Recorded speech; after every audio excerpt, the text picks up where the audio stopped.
What is good, guys? It's Rey-Jay back with another video. And this one I wanted to break down what's going on with Tesla, SPY, Nvda, the QQQ, and a couple of other tickers. I'm going to break down some very important levels to be watching for, what you should be watching for as time progresses. But before I break anything down all this information, let me just mention a couple of things. I am firstly not a financial planner, so take nothing I say as financial advice. And also, if you guys can, please check out the Moomoo link, which is down below and in the description. If you sign up for Moomoo, deposit $100 into the account, you are guaranteed up to 5 free stocks.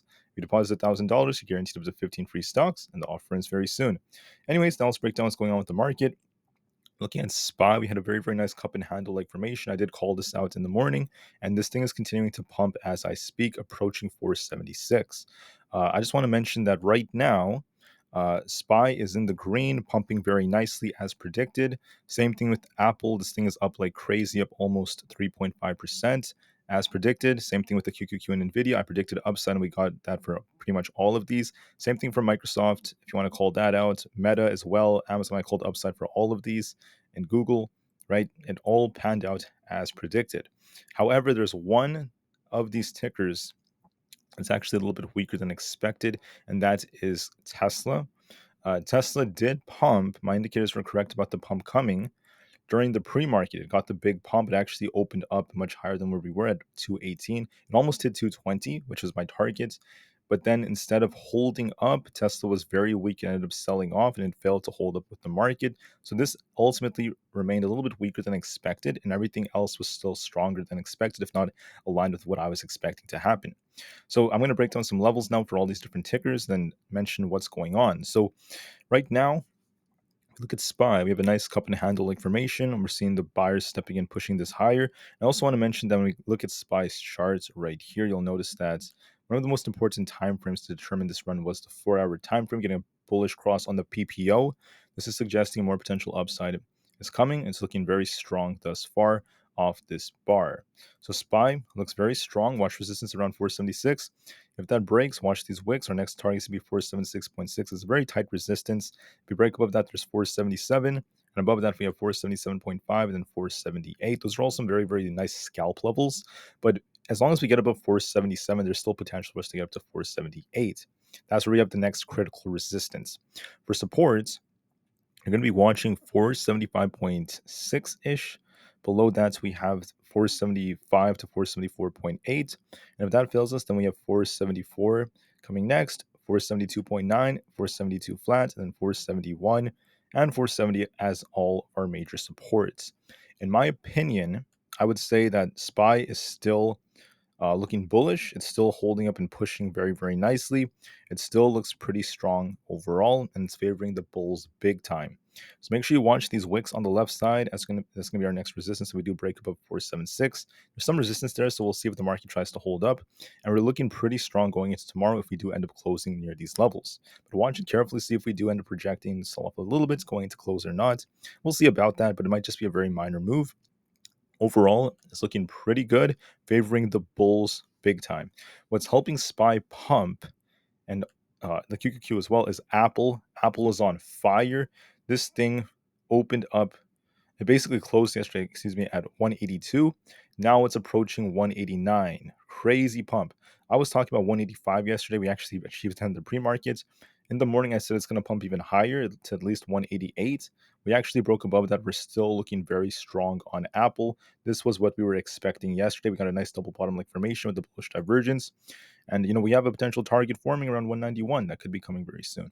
But for now, let's not worry about 191. Let's focus on 189. If we break this, 190 is going to be our next resistance. So I'll be watching that very carefully.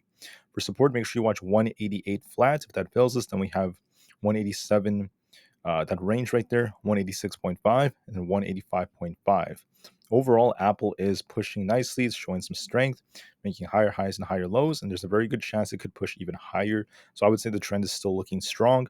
There's a very good chance of it pushing even higher to the upside. So with Aapl looking strong like this is helping the market quite nicely. We'll see how it holds tomorrow.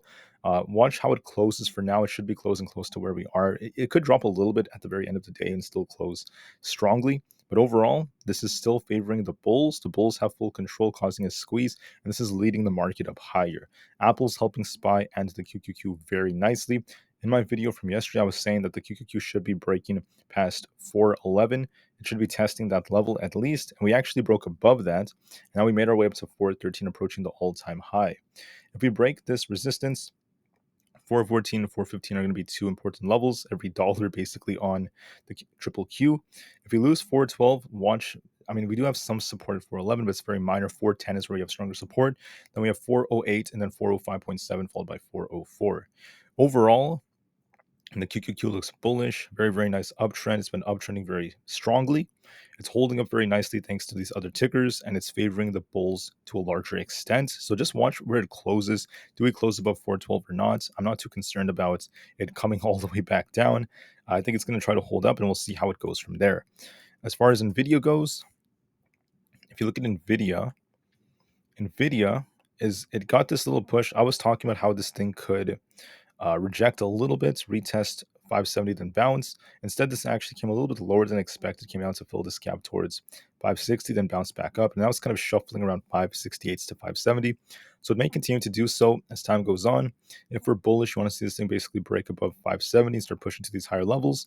If we're bearish, we're going to be looking for it to push down towards 565 and then start losing supports there.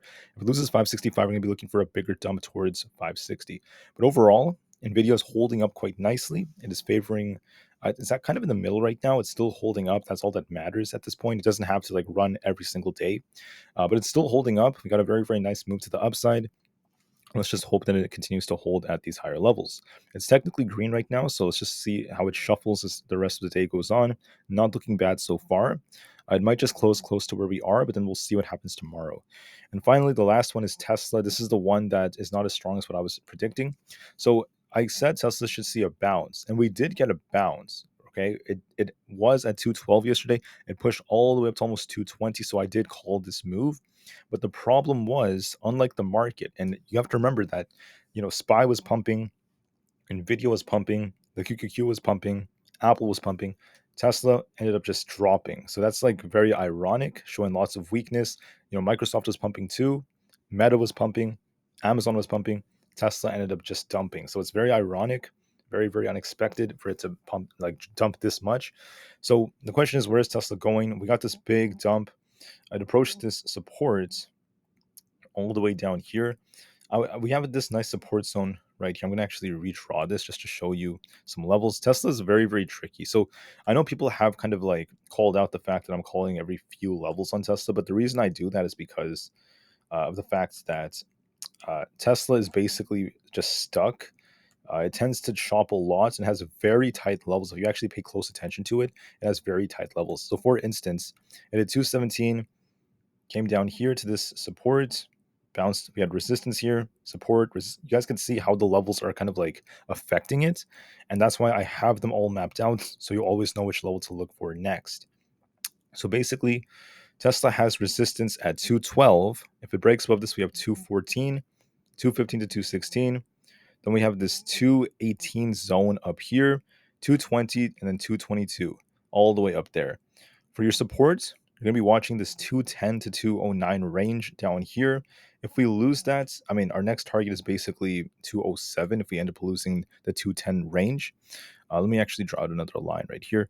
We have 207 and 205. If we lose 205, we're likely going to be sinking. I mean, we do have some supports in the 202s, but we're likely going to come all the way down to 200 if that ends up being the case. So a bigger drop is coming if we lose 205. Right now, Tesla's trying to fight this 212 resistance. This was a very important level. If we break this, I already called out the levels of resistance. We also have support at this 210 range to 209. And overall, I would say that Tesla's still very weak compared to the market. It's struggling just to get above 212. So it's not looking too good.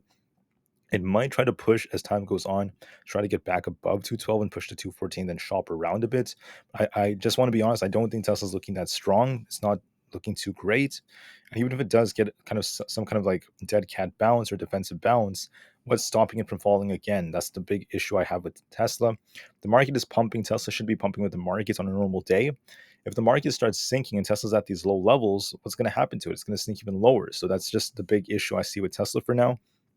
It is looking relatively weak right now, but it's not the end of the world because, as you guys know, I'm a big Tesla bull long term. I believe in Tesla's future in AI. It's technologies, the FSD technology. I believe in what it's developing. I believe it's in its robotaxi.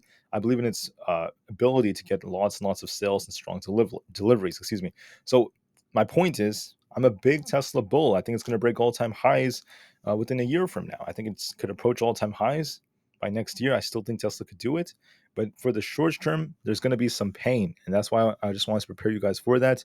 It currently looks relatively weak. So we're just going to be playing the chart in front of us. Let's see how it reacts to 212 and we'll see how it closes. It could try to push, and it's trying to push a little bit, but it's still struggling to break 212. So watch that level very carefully. With that being said, thank you all so much for listening. Hopefully these levels were helpful, and we'll see what happens by the time we close. I'll be back one more time for one more video of the day. Thank you for listening. Have a great day, and peace out.